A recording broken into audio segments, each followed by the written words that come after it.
자동차가 아무리 외제차고 광택이 있고 멋지고 비싼 차라고 하더라도 엔진이 고장 났다면 그 자동차는 신발만도 못하다, 이런 격언이 있어요.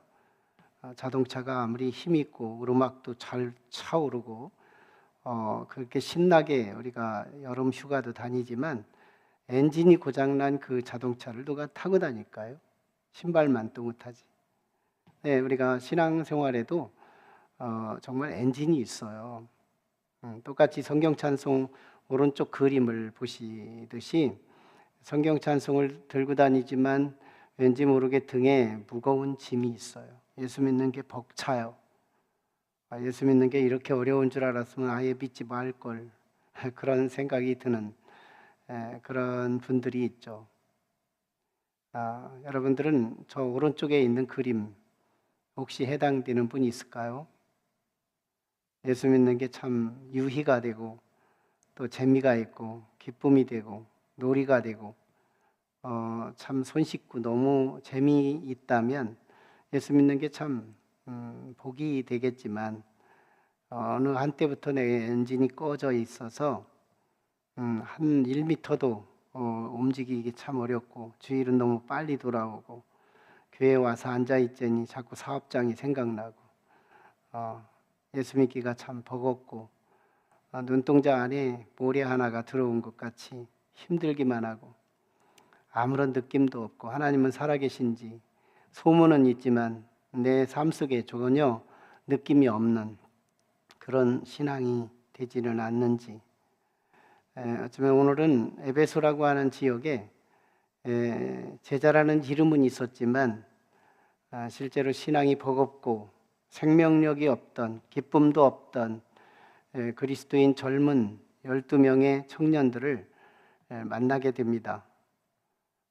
지난 주일부터 그 사도행전 18장 23절부터 사실상 바울의 선교 제3차 전도 여행이 시작됩니다. 바울은 자신의 평생 3번에 걸쳐서 역사적인 선교 여행을 떠나게 되잖아요. 1차 전도 여행, 2차 전도 여행은 이미 우리가 강해로 마무리했고, 이제 지난 주일 나눴던 말씀 출범부터 3차 전도 여행은 출발하게 돼서 이제는 그 비두니아 그 지역, 또 그 갈라디아 지역, 부르기아 지역을 지나서 에베소라고 하는 곳에 도착을 하게 됩니다. 에베소에 도착했을 그때 보니까 벌써 이 에베소는 바울이 약속했던 곳으로 다시 돌아온 케이스가 되죠. 바울이 2차 전도 여행을 고린도에서 마무리하고 이제 예루살렘으로 돌아가게 될 때 지중해에 직항이 없어서 에베소 항구에 잠시 들립니다. 바울은 틈만 나면 복음을 전하는 복음 사역자로서 에베소 회당에 들어가서 다음 배를 기다리는 텀에 복음을 전하게 되자 모처럼 유대인들이 환대하게 됩니다. 너무너무 참 은혜가 돼서 더 여기 머물러서 우리에게 복음을 전해달라고. 그러나 바울은 나름 하나님의 뜻을 붙들고 떠나가야 하는 그때 자신의 분신 같은 평신도 브리스길라와 아굴라를 에베소 회당에 남겨두고 떠나게 될 때 이렇게 약속합니다. 만일 하나님의 뜻이면 내가 반드시 이곳에 돌아오리라. 이렇게 약속을 하고 오늘 본문 3차 전도 여행의 첫 정착지로 에베소에 도착하게 된 거죠. 에베소에 도착했을 때에는 지난 본문이 옵션 메시지가 이미 준비된 시점이었습니다. 지난 본문은 아볼로의 지성에 대한 이야기. 아볼로가 정말 지성의 아이콘, 알렉산드리아 출신으로 그는 정말 어린 때부터 성장한 이후까지 지식으로 잔뼈가 굵었던 그는 지성인, 거기에다가 세례요한의 제자들의 영향을 입어서 세례요한의 세례 정도의 신앙적 지식이 첨가된 그러니까 지성적 신앙을 소유했던 아볼로의 신앙이 평신도 브리스길라와 아굴라의 겸손한 신앙, 바울의 신앙의 영향을 소개하면서 그가 회심합니다. 그리고 바울이 부재한 고린도 교회에 담임 목사가 없고 새가족들은 많은데 그 교회의 다음 사역자로 아볼로가 가서 고린도 교회 목회자가 되는 이야기죠. 그러니까 아볼로는 바울의 전도 여행에 없으면 안 되는 동역자가 준비됐다는 이야기가 지난 시간에 우리가 함께 나눈 이야기였어요. 이제 바울이 이제 에베소에 도착을 했는데 에베소에서 3년 머뭅니다. 3년 동안 목회를 하듯이 해요. 그런데 그 3차 전도 여행의 특징이 뭐냐면 목회적 여행이다 이렇게 말할 수 있는 그런 특징이 있습니다. 그러니까 1차, 2차 때만 해도 조금만 복음 전하면 바로 지나가고 또 복음 전하고 바로 다른 코스로 지나가는 것이 그 자체가 투어였고 여행이었다면 3차 전도 여행은 에베소 자체에서 3년 동안 머물러서 두란노 서원에서 복음을 매일같이, 그때는 뭐 자영업을 하지 않습니다. 오직 매일같이 오늘 본문에 나타난 명목상 그리스도인 12명의 제자들이 오늘 본문에서 성령을 받고 나서 바울의 영적 불쏘시개 역할을 함으로 에베소가 부흥운동에 성장하는 그런 도시로 성시화되는 이야기가 오늘 본문에 전개됩니다. 이 에베소는 정말 고대 아시아의 고대 가장 큰 거대 상업도시였습니다. 거기에는 또 우상숭배가 만연되었던 또 아데미 신전이 그렇게 크게 세워져 있었어요.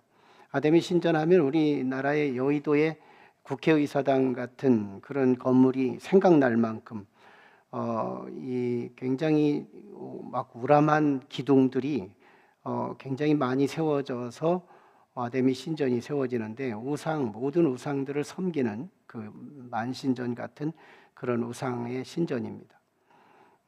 그런 곳에 바울이 도착을 해서 한 골목을 다니는데 한 젊은이들이 성경책을 들고 찬송을 부르는 것 같은데 그들이 참 동질감이 있는 거예요. 그래서 그들에게 가까이 가서 당신들이 누구냐고 했더니 예수 믿는 사람들이었어요. 예수 믿는 사람들로 그들은 성경책이 있었고 하나님을 알고 있는 것 같고, 그런데 왠지 모르게 결핍이 있습니다. 예수를 믿는데 결함이 있어요. 뭔지 좀 이렇게 정말 저 사람은 정말 예수 믿는 사람이야.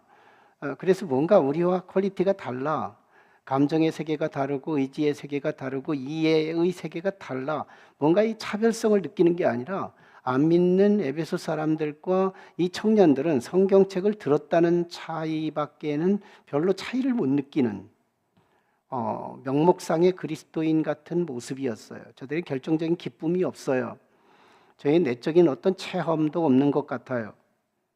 그래서 이 바울이 아주 그리스도교의 가장 본질적 질문을 그들에게 던지면서 2절과 3절에서 서로 다이얼로그를 하게 됩니다. 거룩한 대화가 오고 가게 돼요.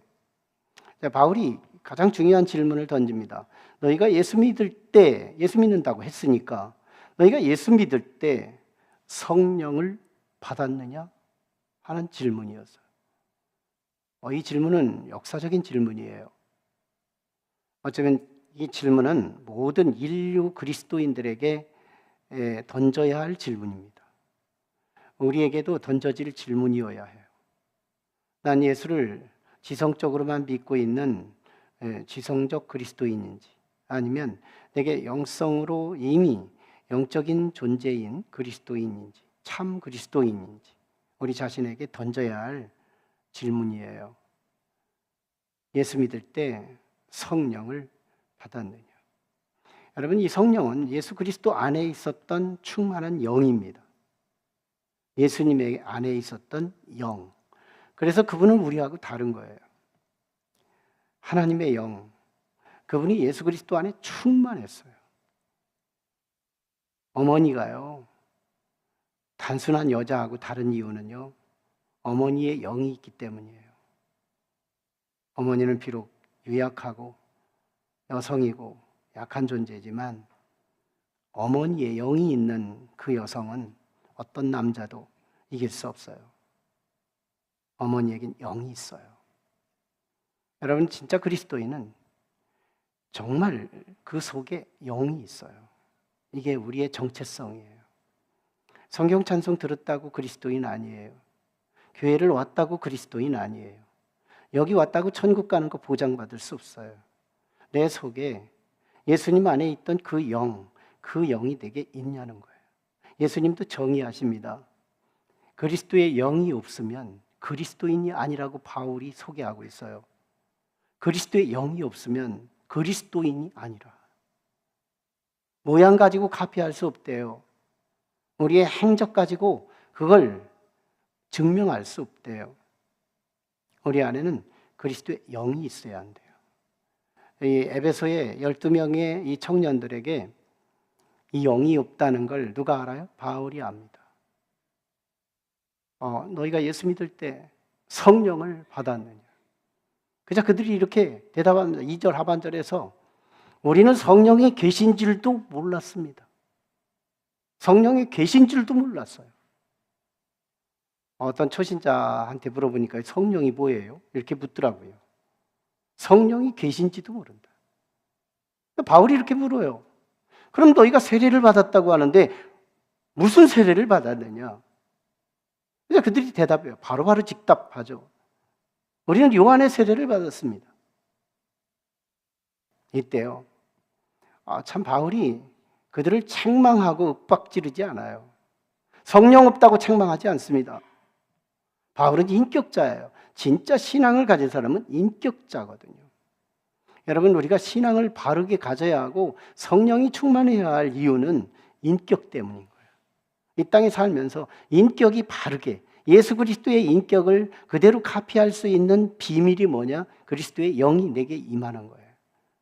성령이 임하면 목소리 이상하게 깨구리 소리하고 이상하게 신령한 소리를 많이 하는 게 성령의 사람이 아닌 거예요. 성령이 임한 사람은 인격적이에요. 언어가 인격적이에요. 시선이 인격적이에요. 표정이 인격적이에요. 성령은 우리에게 인격을 스탠다드하게 규정해 줍니다. 바른 인격으로 우리를 세워주시는 거예요. 성령의 부작용, 오해하지 말라. 성령은 우리의 자연인과 어떤 형식적으로 다른 어떤 모양이 아니에요. 우리 속에 들어와 성령이 내게 임하면 나의 성품, 나의 언어, 나의 시선, 나의 제스처, 나의 모든 삶의 동선, 방향, 이 모든 것들이 벌써 달라집니다. 여러분, 이 과정에서 이 12명의 정체성이 드러납니다. 예수 믿는다고는 했지만 얘들은 예수님의 영이 없다는 걸 통해서 볼 때 지난주에 나눴던 아볼로에 꼭 닮아 있어요. 그러고 보니까요, 아볼로의 제자들이었어요. 아볼로의 영향을 입은 사람들이었어요.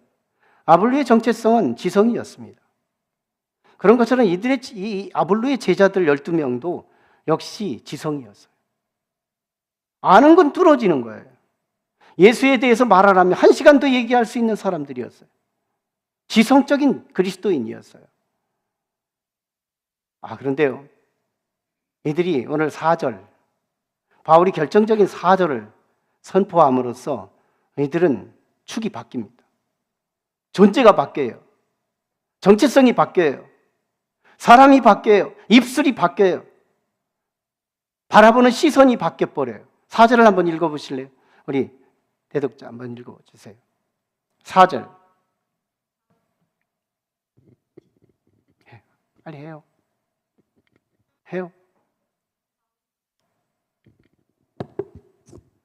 참.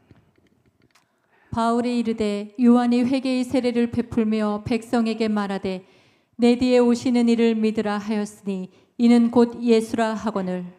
네, 바울이 지금 세례 요한의 이야기를 재해석해 줍니다. 세례 요한의 그 세례는 내 뒤에 오시는 예수를 믿으라고 한 것이니 그분이 예수 그리스도다 이거예요. 세례 요한이 말한 그 세례는 예수님 만나기 위한 세례지 세례가 목적이 아니라는 거예요.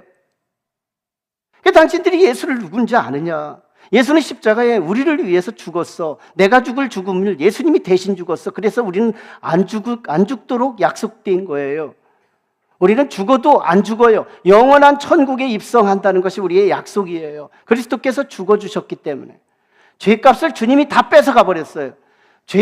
우리 죄로 내가 죄의 업보를 당할 수밖에 없었던 모든 원인과 그 결과들이 모든 그 가치를 예수님의 죽음을 통해 다 삭제돼 버렸어요. 근데 그분은 부활하셨어요. 그리고 하늘로 승천하실 때 유일하게 약속하신 것이 있어요. 너희가 사모하는 자들마다 예루살렘을 떠나지 않고 오직 내가 부탁한 그 성령을 달라고 사모하면 내가 너희에게 성령을 선물로 주리라 약속을 하셨던 거예요. 그때 제자들이 사도행전 2장에서 그 약속을 믿고 작정 디데이도 없이 그냥 열흘 동안 기도했더니 사모한 나머지 그들에게 성령이 임하게 됩니다. 그러면서 놀라운 증명이 나타나는데 그게 바로 방언이고 그것이 예언의 역사들이 나타나게 된 거예요. 성령이 임한 거예요. 이때요, 우리는 이 12명의 아볼로의 제자들이 이제 성령을 받는데 바울의 안수를 받으면서 성령을 받게 됩니다. 그래서 사람들이 너무 영적으로 조급한 사람들은 이렇게 나 성령밖에 안수해 주세요. 또 아니에요.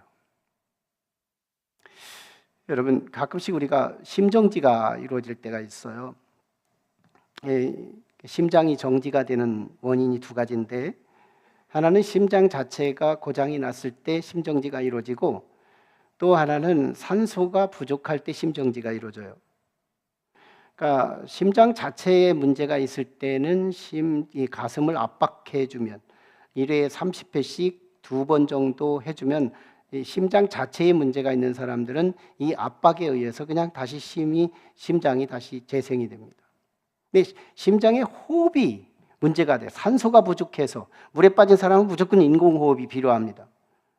무조건 인공호흡이에요. 산소가 없으니까. 그래서 인공호흡과 이 압박을 같이 겸행해 줄 때 그 사람이 다시 재생할 수 있게 되는데요. 여러분 안수기도 할 때 성령이 임했다. 전혀 불가능한 얘기예요. 먼저 이게 한 사람이 이제 죽은 거예요. 영적으로 죽은 거예요. 그래서 하나님을 향해 할 근력이 없어요. 하나님을 향하여 예배할 근력이 없어요. 죽은 사람이 무슨 근력이 있어요? 하나님을 향하여 헌신할 근력이 없어요. 영역이 없어요. 하나님을 향해서 뭔가 루틴을 만들어낼 능력이 없어요. 나의 육신적인 힘은 막 황소 같은 힘이 있지만 이 하나님을 향해서는 인색할 수밖에 없는 거예요. 시간도 인색해요. 몸도 인색해요. 뭐든지 다 인색합니다. 하나님을 향해서는 루틴이 없어요. 내가 인위적으로 여로보암처럼 내가 만들어요. 내 루틴을 내가 만들어가요. 하나님이 정한 루틴에 따르지를 못해요. 네, 그러면 우리는 벌써 심정지 상태에 있는 거예요. 그때 이걸 살리려면요, 안수기도 한다고 인공호흡해서 산소를 입에서 마우스 투 마우스 해서 입으로 넣는다고 이게 살아나는 거예요? 아닌 거예요. 정확한 과정이 필요합니다. 세례 요한의 세례를 가지고 무슨 구원이 있어요? 너 아닙니다. 예수 그리스도 정확한 지식이 필요하다는 거예요. 지식이 아무것도 아닌 것 같지만 사실은 정확한 지식이 필요한 거예요. 예수 그리스도. 지금 바울은 4절에서 그 예수 그리스도를 분명하게 말합니다. 세례 요한이 세례를 받는 목적은 예수를 믿게 하려 함이라고 말합니다. 세례 자체가 목적이 아닌 거예요. 예수 만나게 하기 위한 세례인 것뿐이에요. 그렇다면 그들이 예수를 만났어야 하는데 예수가 누군지도 모르고 있는 거예요. 예수의 죽음도 몰라요. 예수님의 다시 승천도 몰라요. 성령의 약속도 몰라요.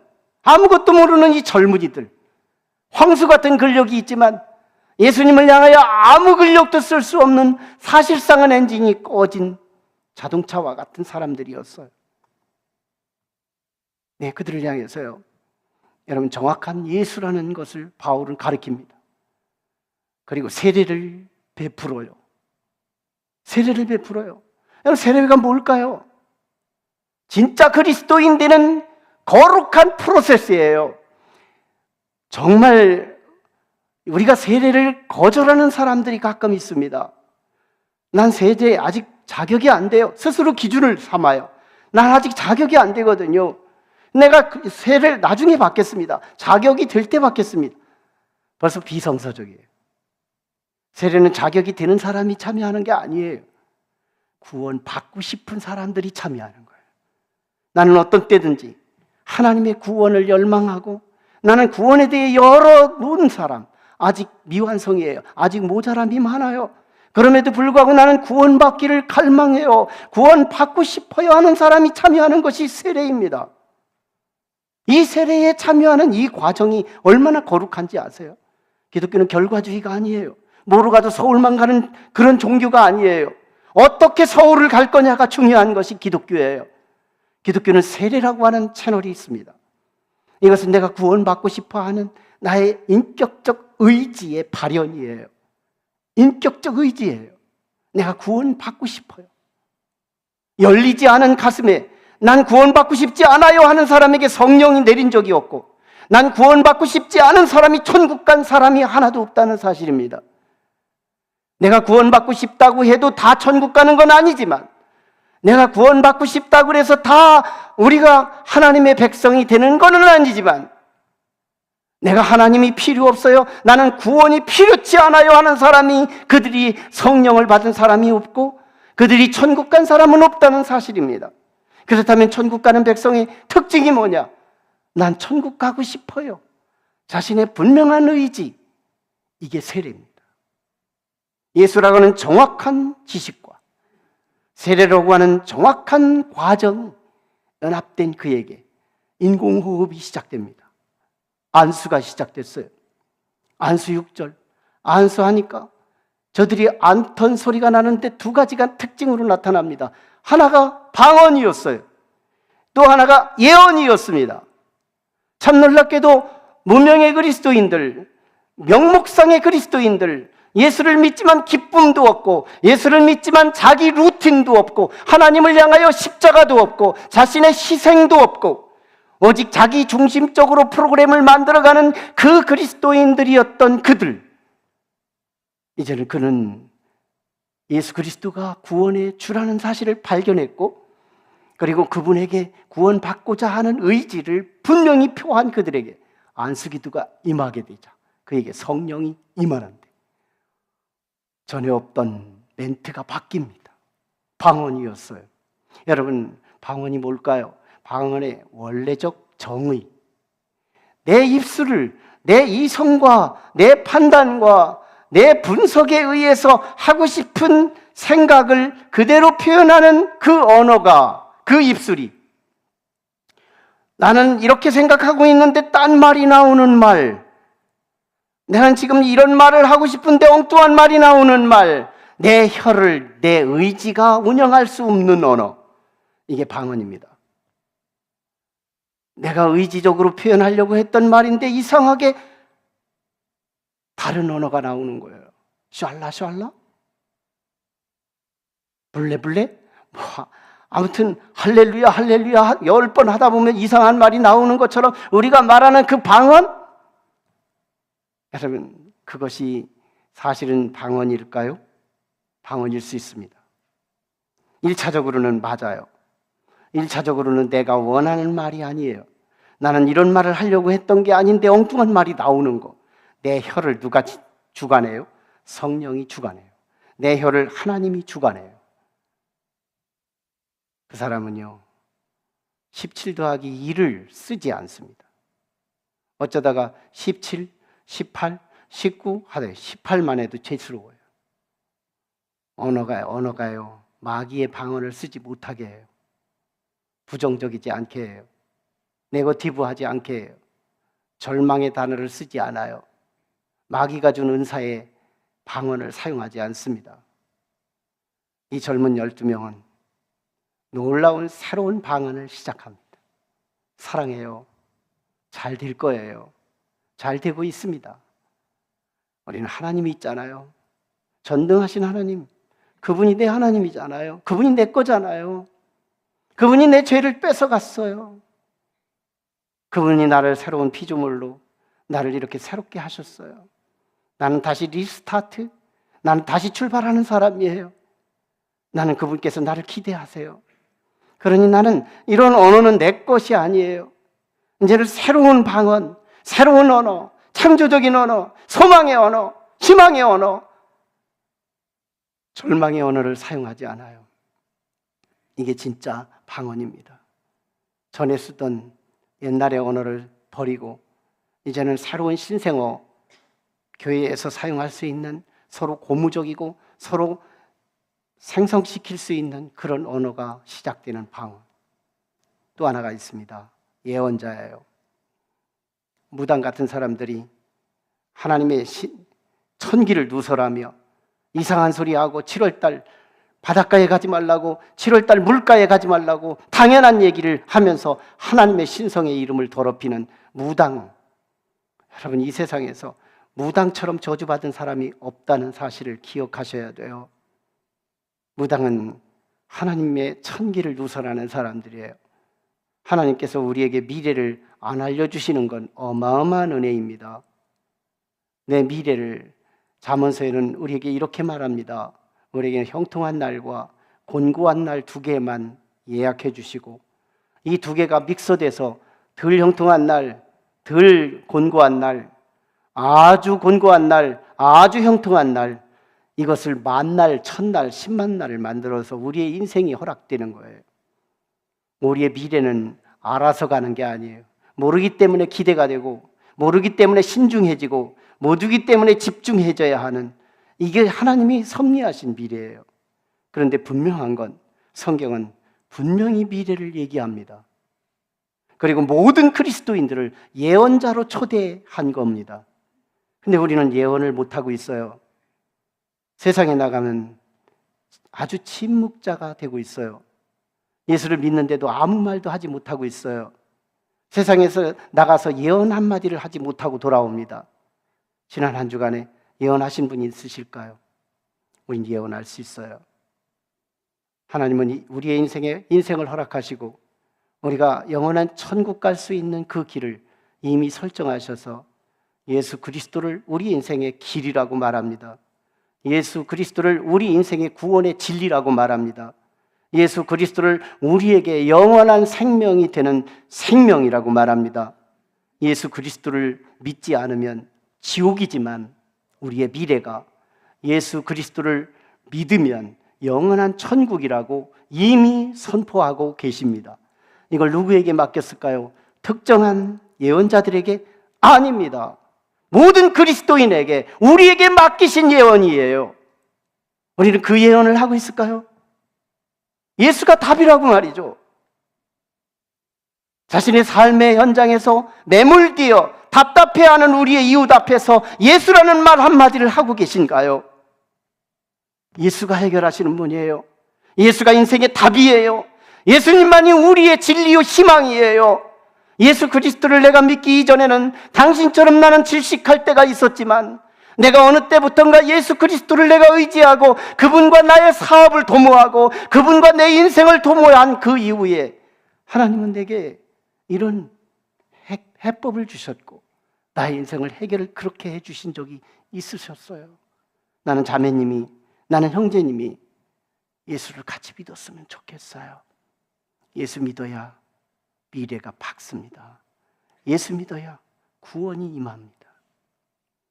18세기 존 웨슬리라고 하는 우리 영국의 부흥운동의 아주 대가였고 우리 감리교회가 자랑스러워하는 존 웨슬리 목사님의 이야기는 누구나 참 많이 들어서 알고 있습니다.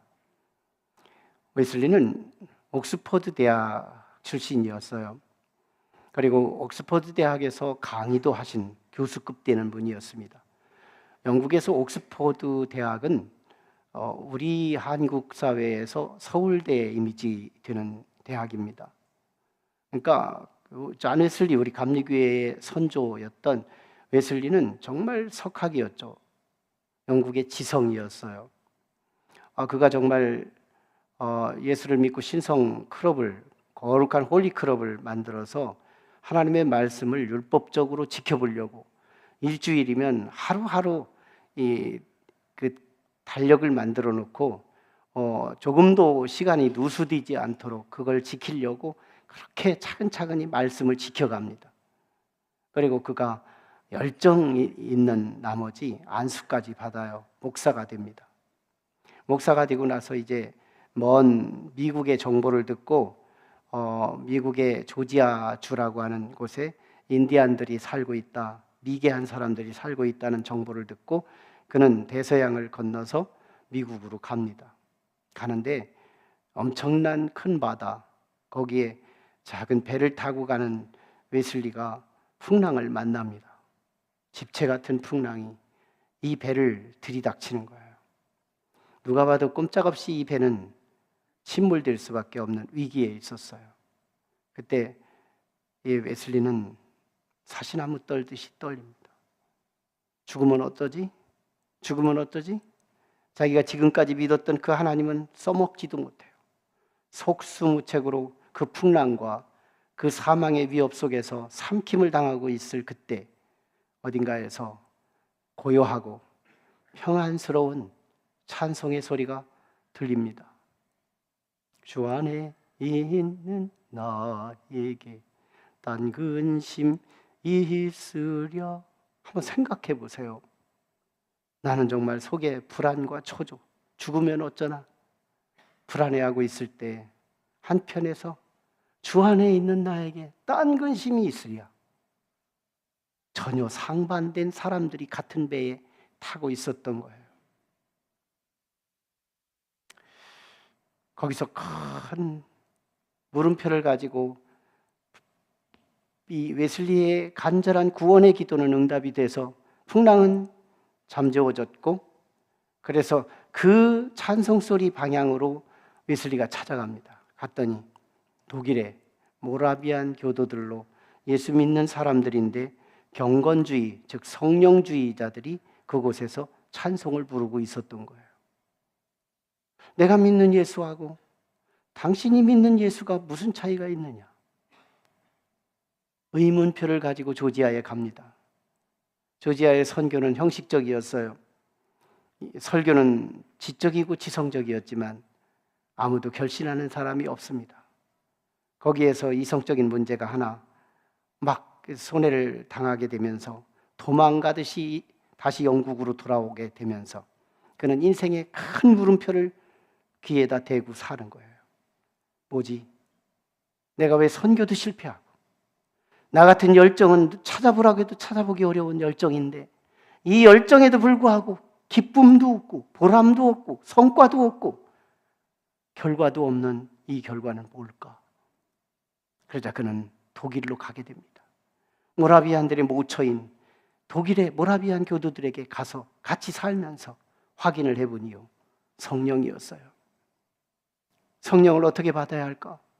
그는 고민을 하며 다시 돌아옵니다. 나름대로 실망도 하고 돌아와요. 다시 돌아와서 1738년 5월 24일 마지못해서 친구의 견인하듯이 끌려서 성경 공부하는 장소로 갔는데 조그마한 공간에서 한 사회자가 로마서 1장 17절을 대독합니다. 그때요, 로마서 1장 17절을 대독하는 그 음성을 듣는 순간 웨슬리가 가슴이 뜨거워지기 시작하는데요, 그의 일기장에 보면 둥글었다고 표현합니다. 얼마나 뜨겁게 성령이 임하는지. 성령이 임해요. 여러분, 성령은요 기계적으로 오지 않아요. 인격의 신이기 때문에, 인격의 영이기 때문에 이 사람은 세례받을 때 오고, 이 사람은 안수받을 때 오고, 이 사람은 집회할 때 보고, 이 사람은 말씀 들을 때 오고, 이 사람은 이럴 때 오고, 저 사람은 저럴 때 오는데 한결같이 공통점 하나가 있습니다. 성령을 받고 싶어하는 간절함이에요. 간절함은 성령 받는 중요한 교리예요. 간절함입니다. 간절하지 않은 사람에게 누가 성령을 주겠느냐는 거예요. 간절한 사람에게 오늘 물을 먹을 거예요. 간절한 사람이 오늘 밥을 먹을 거예요. 간절한 사람이 문제를 해결할 거예요. 간절한 사람이 성령을 받게 되어 있다는 거예요. 우리 교회 새벽에요. 교회 얼마 다닌 지 얼마 안 되는데 성령을 목표하여 성령을 간절히 갈망하다가 혼자 성령 받아서요. 혼자 방언하는 분도 있어요. 여러분, 혼자 기도하다가 혼자 방언 받는 사람도 있다는 거 잘 아셔야 됩니다. 웨슬리는요, 그 5월 24일 날 성령으로 충만하게 받은 이후에 영국의 18세기 100년의 역사가 산업화 과도기에 있었기 때문에 다들 술병 들고 있었던 그들이 예수 믿고 성령 받고 그들이 다 술병을 내던지고 직장으로, 청소부로 자신의 자리로 다 돌아가게 만드는 100년의 구원사를 이룬 성령의 사람이었다는 거예요.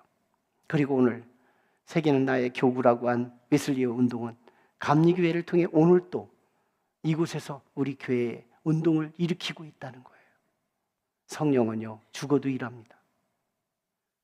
영국의 부흥운동은 세계의 부흥운동으로 불이 지펴졌다는 거예요. 여러분, 오늘 우리에게 성령을 사모하기를 축원합니다. 성령은 사모하는 자에게 주신다고 그랬거든요. 반드시 성령이 임하셔야 돼요. 그래야 인생의 허수 비켜갈 수 있고, 그래야 예수 믿는 헛수고를 비켜갈 수 있어요. 그리고 성령 받아야 진짜 그리스도인이 되는 거예요. 성령 받아야 여러분은 구원을 체험하기 시작하는 거예요. 성령이 있어야 우리는 심호흡이 이루어지고 있는 거예요. 우리에게는 엔진이 가동되기 시작하는 거예요. 성령이 임한 사람은 두 가지 특징이 있습니다.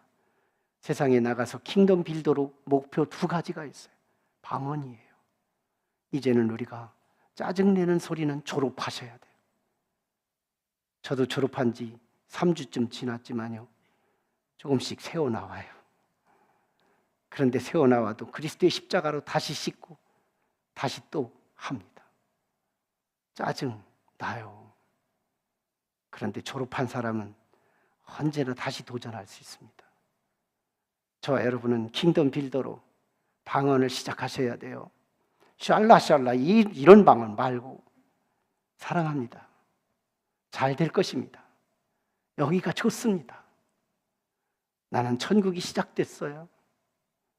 내 눈빛이 다르고 내 언어가 다르고 방언이 달라진 사람들, 그는 성령이 어디 있느냐고 묻기도 전에 이미 입술이 증명하고 있어요. 예언하십시오. 성령의 열매는 예언으로 나타나요. 우리는 7월달, 8월달 물가에 가지 말라는 예언 따위는 하지 않아요. 예수가 답이에요. 나도 그런 적 있었어요. 근데 어느 때부턴가 예수 그리스도 그분에 의해서 나의 문제는 해결됐어요. 예수가 답이에요. 나중에 껄껄하지 마시고 그 예수 확실하게 붙잡을 수 있는 비밀은 성령 안에서 예수 믿으셔야 돼요. 하나만 기도하십시오. 주여, 예수 믿을 때 성령을 주옵소서. 성령을 주옵소서. 같이 기도하실까요?